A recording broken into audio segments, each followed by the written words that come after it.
Good afternoon, all. Thank you very much for having me here, Mr. Raj Chengappa, Charu ma'am, and team India Today. As was said, I'm a child psychiatrist by profession, and I feel a little intimidated in this hall full of educators and having to talk about education in students. Can you hear me? Is that better? All right, all right. So, I mean, clearly in today's day, the digital world, the screen, plays a very central role in not just the education, but in the lives of not just children, but all of us.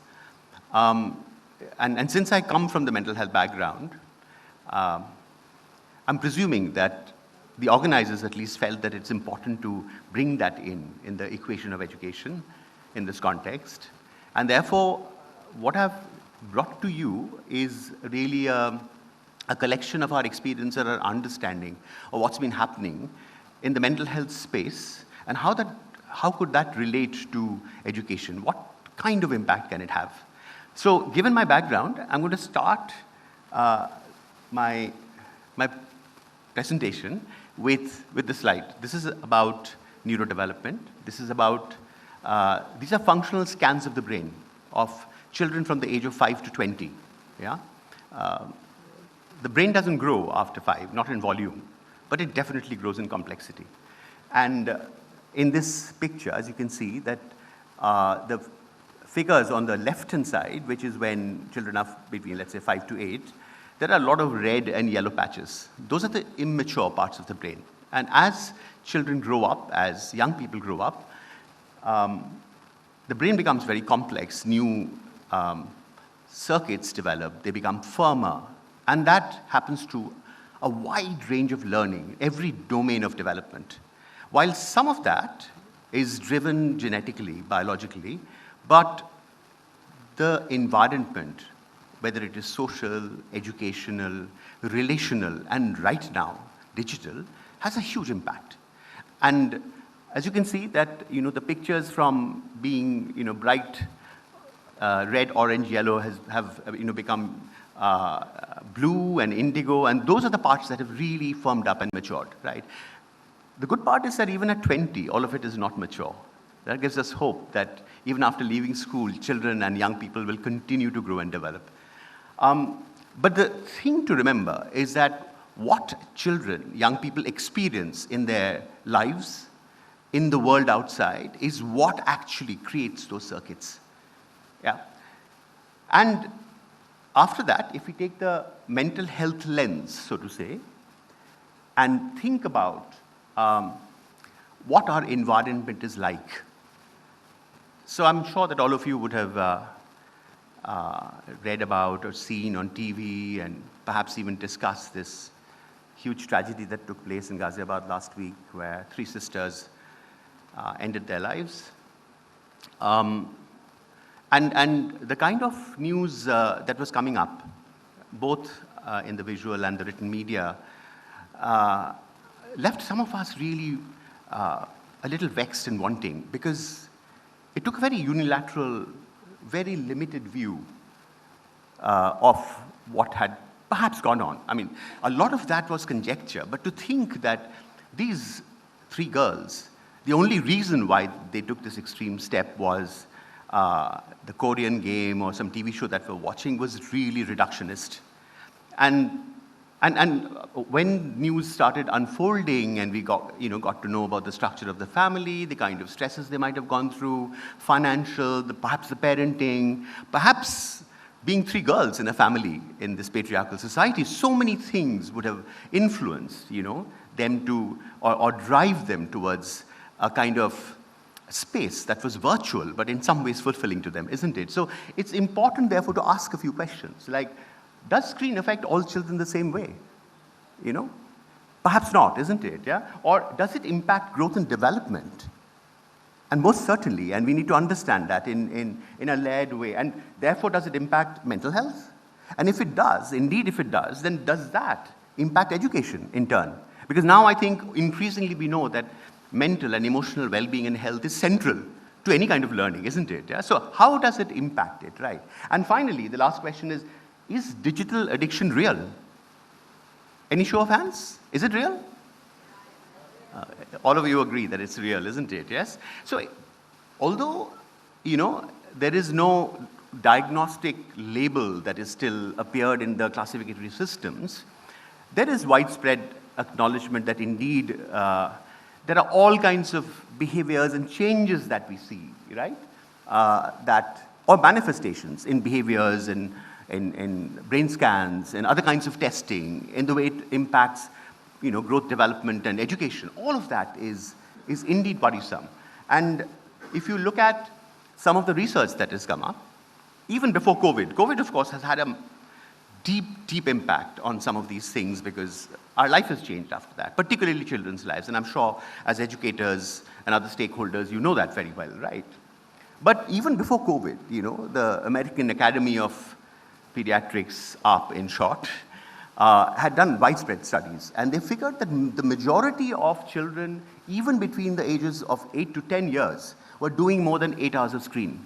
And if they were above the age of 12, 13, then they were doing 11 hours per day, right? And that is actually more than any other activity. That is the second most, or the second amount of time that they spent after sleep. So, and of course, a lot of these studies have happened in different countries. Even in India, after COVID, there was one clinic-based studies which said that 28.1% of the students that came to the clinic were addicted to some kind of digital platform. There have been other studies also, and now more recently from other countries like UK, Japan, South Korea, and more recently in China, where they have figured that even from a structural, functional point of view, there are changes in the brain. There are changes in the neurochemistry. I'm not going to go into the details of that, but the scary bit is that the kind of changes that you see in the brain in children who are so-called addicted to screens are very similar, or exactly the same. The same pathways are implicated even in drug dependence. And that's the most scary bit, right? So it's the same kind of reward systems, which includes the amygdala and the dopamine and all of that. You might have heard from even young people talking about what gives them a dopamine kick. And that's what we see that, and when we actually do systematic studies through functional brain imaging, we see that these changes are indeed true, right? And on a functional level, when you do cognitive testing, you find that they have short attention spans, their language is poorly developed, they have difficulties managing and organizing their time, they have poor impulse control, frustration tolerance. Socially, they are not just as developed. I'm talking about the kids who do hours and hours of screen at the expense of other things, right? So those are the kind of things that we see developmentally. And of course, there are mental health consequences as well. So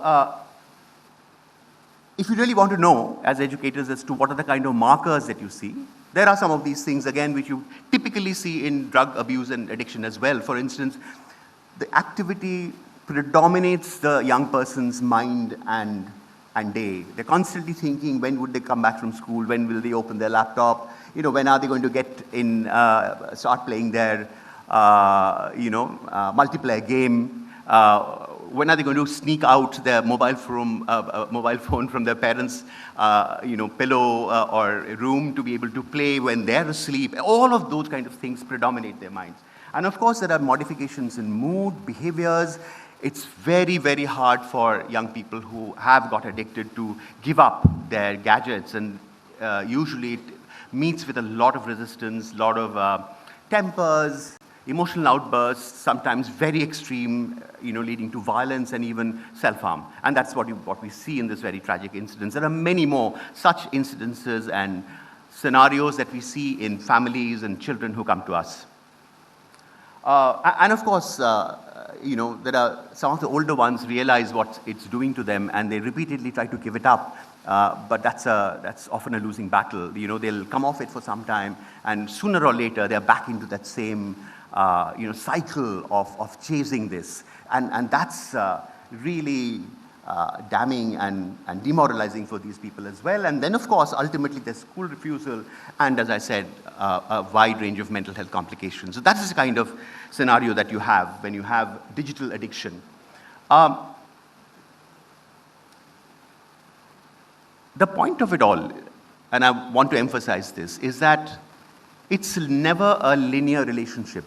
It's not a cause and effect relationship. It's not as if that when children start doing a lot of screen, they immediately start having cognitive difficulties, they grow and develop in a different trajectory, or start having mental health problems, or start abuse, these things are actually associated, and they are cyclical.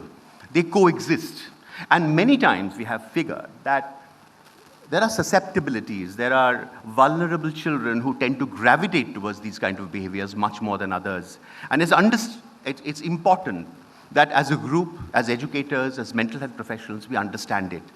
Because if we do not, then when these kind of tragedies or extremes of things happen, we tend to blame one party or the other. We say that, if we ban media, everything will become better. Some people say that it's a parenting which is the problem, or our education system is really broken, and if we don't set it right, nothing will happen.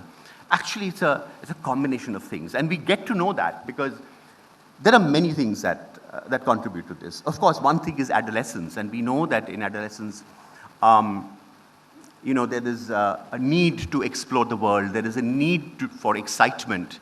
There is a need for this dopamine kick that I was talking about, which is the highest, right? So, and that starts from the age of 10, and it sort of keeps rising, and then it's only till the time a young person is 25 or beyond that they can kind of, so to speak, rest a little from this drive from within the brain, within our own bodies. And that reward pathway makes them vulnerable. And similar to that, kids with neurodivergence like ADHD, learning disabilities, autism spectrum disorder tend to gravitate towards it for perhaps more than one reason. They really like the stimulation that they get from digital media, but they also have a space to go to when nothing else is working in their lives, you see. So, and similar to that, there's depression, anxiety, self-harm, body image disturbances, different kinds of trauma, and of course, other environmental influences like family and parental conflicts, remote parenting, and all of that. And finally, not to miss that there's a multi-billion-dollar industry that's at work, and they don't care about children's safety. Their main aim is to actually make their apps and their devices as enticing, as addictive. And indeed, there is again a bunch of studies which tell you that how the apps are designed in a manner that the anxiety hooks the kids. So it actually generates anxiety in them, right? So what can we do? So before we go on to that, there is a flip side to it, I'm sure. So, my role as a psychiatrist is to look at things that go where kids are struggling with, because that's what we see day in and day out. That's how they come to us. But I'm sure there's a lot of positives as well. And when we look at the flip side, even from a mental health developmental point of view, there are many things that are, I'm sure, I don't need to tell you, there's so much of excitement, entertainment, and perhaps connections even. There's a question mark. A lot of people think that we have the most disconnected society today, despite being digitally connected.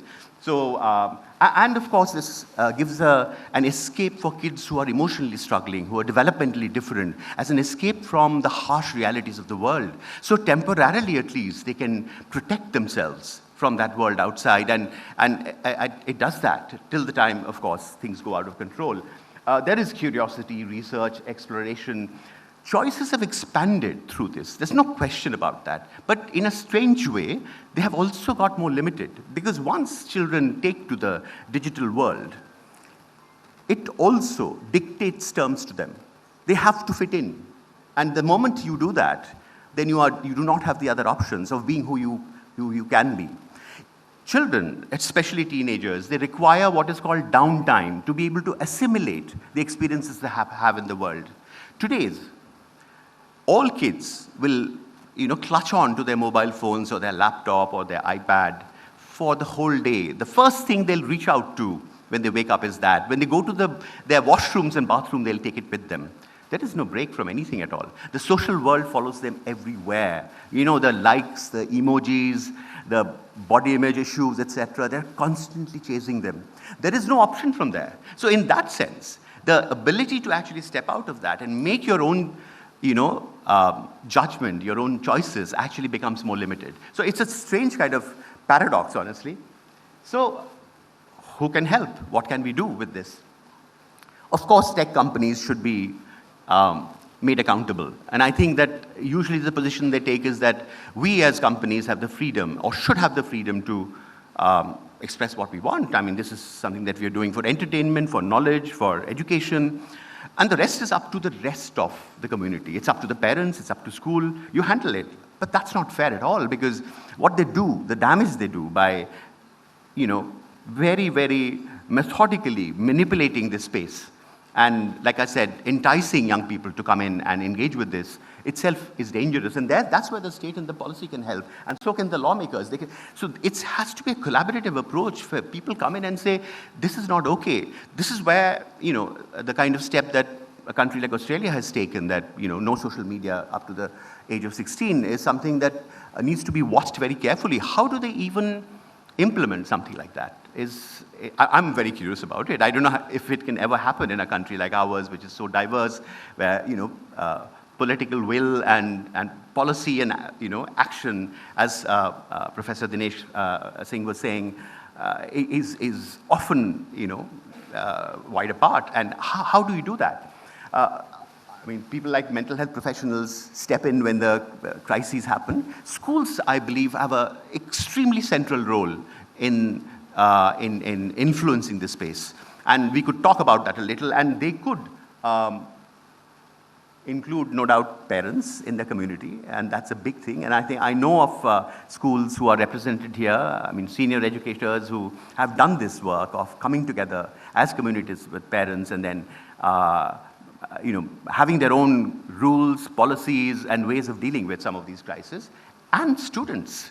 And just like Professor Singh was saying, that we have to begin to trust our children. We have to take them more seriously. We have to take feedback from them to be able to begin to make any changes. I mean, if I ask this room that, with so many senior people who are curious and I'm sure motivated to make some changes in all these spaces, who knows more about the digital space? All of you put together, or the kids that you work with? It's the kids, isn't it? Yeah? It's by far, I mean, it's almost in their DNA from the time they're born almost, from the time they're toddlers, they've been handling it. In those pictures that I showed you about, how the circuits develop, those gadgets and the functioning of it has got embedded. It's their second nature almost. So if we try to implement it from top down, it's not going to work. They'll find a way around it, isn't it? And that's what happens. Many times, whether it's school or parents, if you make rules, you try to implement them, and you make rules from our own anxiety, or our skewed understanding of some of these things. For instance, in many times we hear parents or even teachers talk about how their child or their children are addicted to gadgets, and they do 4 hours in a day. But if you ask them how many hours you do, they'll probably do 6 or 8, right? So they're not addicted, but the kids are. So you can't begin to have, sort of different values and different ways of dealing with this from a top-down approach. And that's why what we firmly believe and we see is working is a collaborative approach.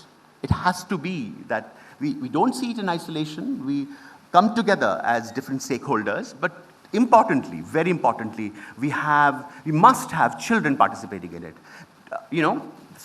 Young, old, perhaps the slightly older ones, perhaps the ones who have already been through a crisis themselves, have gone through, their own experiences, to come back and relate what they have been through and then share it with their peers, their juniors, and pool that knowledge together. Making it a part of the curriculum. I'm sure many of you are thinking about it. Break down screen time. So, screen time becomes, anything that is on the screen becomes problematic. It raises adult anxiety. But actually think of it, screens are used for learning, for, social engagement, for entertainment, and for scrolling. So how do you, if you are able to categorize that, at home, in school, then it becomes easier to handle. And it's easier then to kind of have some commonality in the themes that we discuss. And the other thing that we often talk about is, how to stop and reduce screen time. Oftentimes, in their frustration and anger or anxiety, parents take away the screens, as it happened in the recent case. But what instead? We often ask, because in our world, those spaces have shrunk. The spaces that many of us used to enjoy, just going out and just getting bored, finding creative ways with our friends, with twigs and maybe just one ball, with rainwater, growing tadpoles in a bucket. There are so many different things we would do and of course, some of the other things that children, which adults often bitterly complain about, lack of exercise, lack of doing anything creative and all that. We have to open up those spaces. It requires intention, it requires commitment, and it requires resources from adults and from the systems around. And that's what we have to think about. Explore neurodivergence and mental health conditions if things are going out of hand. Parenting and boundaries for all, not just for kids, but for parents as well. Educational pathways based on strengths and interests, again, as has been mentioned in the previous session, and realistic, doable, collaborative goals, one step at a time. Because if we stretch the limits and if we set the boundaries too high, we are bound to fail. It's a complex thing. We are in a position where we are making a journey, where we are learning as we go, and have to have the humility to say, I don't know, and we'll figure it out together. And we'll take small steps at a time and take steps and plan it in a way where we succeed. At the end of the day, we feel together that there's something that we've achieved out of it. Until the time we are able to do that, it's going to be a repeated loop of trying our hardest and all of us saying that, oh my God, what do we do about this? Because I've done my job and I've done to the best of my ability, but it hasn't come together. So yeah, happy balancing. Thank you.